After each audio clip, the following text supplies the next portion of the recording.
Hello दोस्तों, स्वागत है आप सबका एक बार फिर हमारे यूट्यूब चैनल में। बात करेंगे इस वीडियो में कर्मचारियों शिक्षा विभाग से जुड़े अपडेट्स व जानकारी की बात करें। सबसे पहले कर्मचारियों के लिए तो राजस्थान देश में ऐसा पहला राज्य होगा जहां से सरकारी अधिकारी कर्मचारियों को एडवांस में वेतन दिया जाएगा।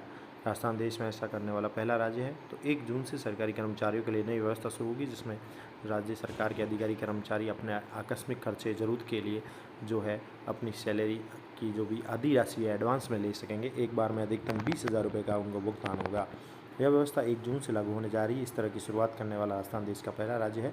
अब तक देश में सार्वजनिक क्षेत्र की कोई भी कंपनी हो या ऐसी कोई कंपनी है इस प्रकार का लाभ दे रही है। वित्त विभाग ने इसके लिए एक नॉन जो है बैंकिंग फाइनेंस कंपनी से एग्रीमेंट भी किया है।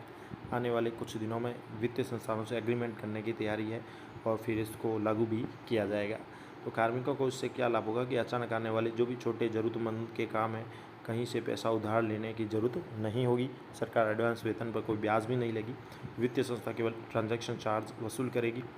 IFMS पोर्टल पर क्लिक करते ही खाते में आपका पैसा आ जाएगा। वेतन से राशि स्वतः जमा होगी। एडवांस के लिए लागू होंगे RBI के दिशा निर्देश। साथ ही एडवांस के लिए आग्रह करने से पहले ही अगले माह के वेतन का बिल जनरेट, तो उससे आगे के माह के वेतन से कटेगी राशि। एडवांस के लिए कोई कारण बताने की ज़रूरत नहीं होगी। दिन हो या रात पोर्टल पर कभी भी आप कर सकते हैं ऑनलाइन एडवांस के लिए आग्रह। इसके साथ ही जो भी PSU यानी सार्वजनिक उपक्रम सहमति देंगे उनमें भी इस प्रकार की सुविधा का शुभारंभ किया जाएगा। तो कार्मिकों के लिए ये एक नवीन पहल होगी, जिसमें सरकारी अधिकारी कर्मचारी एडवांस में अधिकतम 20,000 रुपये तक का जो भी है लाभ ले सकते हैं वेतन के रूप में। और इसकी जो भी एडवांस के लिए आग्रह करने से पहले ही अगले माह के वेतन का जो भी बिल जनरेट होगा, तो उससे आगे के माह के वेतन से उसकी राशि कटेगी। इसके साथ ही बात करें तो राजस्थान में आरक्षण को लेकर बात चल रही है कि इसको 64 से बढ़ाकर 72% किया जा सकता है। राजस्थान में 72% आरक्षण की तैयारी की जा रही है। ऐसा हुआ तो राजस्थान छत्तीसगढ़ के बाद देश में सबसे ज़्यादा आरक्षण देने वाला दूसरा स्टेट बन जाएगा। छत्तीसगढ़ में अभी 82% रिजर्वेशन है और राजस्थान में आंकड़ा अभी 64% है। वर्तमान में दूसरे नंबर पर तमिलनाडु है, जहाँ 69% रिजर्वेशन है। राजस्थान सरकार जनसंख्या तो देखें तो OBC SC ST आरक्षण का दायरा 8% बढ़ा सकती है। इसका सबसे ज़्यादा फायदा OBC वर्ग को मिलेगा। इस वर्ग का आरक्षण 6 और SC व ST का आरक्षण 1% बढ़ सकता है। मुख्यमंत्री अशोक गहलोत की अगली कैबिनेट मीटिंग पर इस प्रकार की चर्चा की जा सकती है। तो ये रिजर्वेशन लेकर को भी अपडेट है। इसके साथ ही बात करेंगे रीट भर्ती लेवल 1 के परिणाम को लेकर। साथ ही रीट मेंस लेवल 1 का रिजल्ट जारी कर दिया गया है। इसमें 41,546 कैंडिडेट को शॉर्ट लिस्ट किया गया है और एक बार जो भी कर्मचारी के रूप में लगेंगे शिक्षक, साथ ही उनको दुगुने अभ्यर्थियों को सेलेक्ट किया गया है। तो रीट लेवल 1 में रिजल्ट तो जारी कर दिया गया है। शिक्षक भर्ती की परिणाम को लेकर रीट लेवल 1 का रिजल्ट शुक्रवार को जारी किया गया, जिसमें राजस्थान कर्मचारी चयन बोर्ड ने इसके लिए जो भी परीक्षा कराई थी 21,000 पदों के लिए कुल 41,546 अभ्यर्थियों को शॉर्ट लिस्ट किया गया है। इनमें 38,280 कैंडिडेट नॉन TSP और साथ ही वहीं 3,266 कैंडिडेट TSP क्षेत्र से हैं। डॉक्यूमेंट वेरिफिकेशन और जिला आवंटन जो है उसके पश्चात 19,192 अभ्यर्थियों को नॉन TSP, जबकि 1,808 कैंडिडेट्स को TSP क्षेत्र में पोस्टिंग दी जाएगी। लेवल 2 के लिए अलग अलग सब्जेक्ट का रिजल्ट 15 जून तक आने की संभावना है। बोर्ड की ओर से 48,000 पदों के लिए शिक्षक भर्ती परीक्षा 25 फरवरी से 21 मार्च तक करवाई गई थी। कुल 9.65 लाख अभ्यर्थी 9.2 लाख अभ्यर्थी शामिल हुए थे। आंसर की जारी होने के बाद अभ्यर्थियों से सवालों को लेकर आपत्तियाँ मांगी गई थी। इनमें लेवल 1 और लेवल 2 में कुल मिलाकर 77,939 आपत्तियाँ दर्ज की गई थी।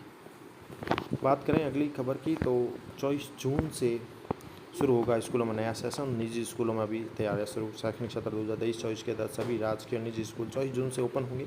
परीक्षाओं के बाद ज़्यादातर स्कूलों में 14 मई तक कक्षाएं लग चुकी थी।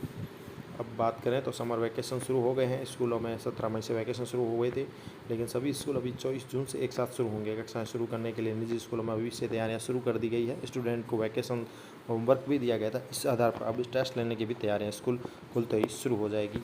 इसके साथ ही बात करें रीट लेवल की जो भी कट ऑफ मार्क्स की, तो कट ऑफ मार्क्स इस प्रकार से बात करें तो नॉन TSP में 2 गुना कट ऑफ जो जारी की गई है। जनरल की रही है 186 और SC की रही है 157, ST की रही है 143, OBC की 175, MBC की 172, EWS की 166, शहरिया जनरल की जो है 0.2735 है। इसके साथ ही TSP क्षेत्र में जो कट ऑफ रही है, TSP में 2 गुना कट ऑफ है, यानी 2 गुना अभ्यर्थियों को बुलाया गया है, जिसमें जनरली 162 है, SC की 137 है और ST की 133 है। और इसके साथ ही हम बात करें तो कर्मचारियों से रिलेटेड है, शिक्षा विभाग के कर्मचारियों से जुड़े अपडेट्स। 24 मई 2023 का एक महत्वपूर्ण ऑर्डर जिसमें शिक्षकों को गैर शैक्षणिक कार्य से मुक्त करके गुणवत्तापूर्ण शिक्षा में वृद्धि के क्रम में कहा गया है। यानी शिक्षकों को गैर शैक्षणिक कार्य से मुक्त रखने को लेकर बात की गई है निदेशालय स्तर से। ये ऑर्डर है जिसमें बताया गया है कि राजस्थान शिक्षक संघ शेखावत व अन्य शिक्षक संगठनों की मांग है कि शिक्षकों को RTI की धारा 27 के विरुद्ध अन्य कार्य करवाए जा रहे हैं जिससे शिक्षक कक्षा कक्ष से दूर हो रहा है। ऐसे में RTI की पालना भी नहीं हो पा रही है, परिणाम स्वरूप शिक्षा की गुणवत्ता में कमी आ रही है, जिससे नामांकन हर वर्ष प्रभावित हो रहा है। अतः शिक्षकों को RTI की धारा 27 में वर्णित कार्यों के अतिरिक्त गैर शैक्षणिक कार्यों से मुक्त रखना है तो प्राप्त ज्ञापन के प्रति विचारार्थ प्रेषित है। यानी उनको गैर शैक्षणिक कार्यों में न लगाया जाए, इसको लेकर जो है शिक्षा सचिव को पत्र लिखा गया है। संयुक्त शासन सचिव शिक्षा विभाग को आगे प्रेषित किया गया है एक पत्र, जिसमें गौरव अग्रवाल IAS निदेशक द्वारा प्रेषित किया गया है और विभिन्न जो शिक्षक संगठनों का हवाला दिया गया है। तो शिक्षकों को गैर शैक्षणिक कार्यों से मुक्त करने को लेकर आगे मुहिम चलाई जा रही है। शिक्षा विभाग को इसको लेकर ऑर्डर भी जारी किया है। तो ये तमाम तरह के अपडेट थे आप सभी के लिए। धन्यवाद।